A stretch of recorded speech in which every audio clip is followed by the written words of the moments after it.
عشان أعرف أجيب أكل لولادي وأعرف أجيب الدوا لبنتي. حماية وأخو جوزي راحوا عملوا محضر في القسم وقالوا إن المركب مش بتاعتي وإن أنا سرقت المركب. الضابط سألني: معاكي إثبات إن المركب بتاعتك؟ قلت له المركب باسم جوزي ومعايا ورق. الضابط خد مني الورق وقال لي: احنا هندرس الورق ده، خدي بالك. خرجت من القسم وانا مش مرتاحة، وفضلت على الحال ده، انزل اروح اصطاد وارجع ادخل السوق احاول ابيع السمك وفي الاخر ابيعه بخسارة، وهكذا. وفي وسط كل المشاكل دي، في يوم وانا واقفة ببيع في السوق، واحدة جت كلمتني وقالت لي: انتي هند صح؟ انا سمعت عنك كتير.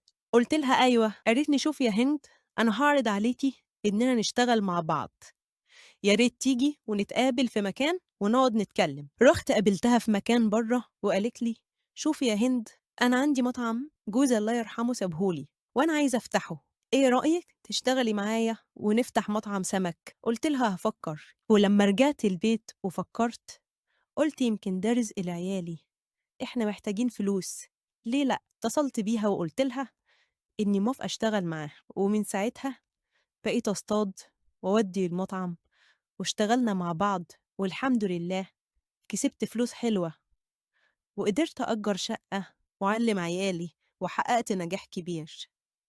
فضلنا نشتغل والمطعم اتشهر قوي في دمياط. أهل جوزي عرفوا، ما سابونيش في حالي، حاولوا يقفلوا المطعم بكل الطرق بس ما عرفوش. الناس وقفوا جنبي وما عرفوش يوصلوا لحاجة معايا، فكروا يعملوا حاجة تانية عشان يحرموني من عيالي.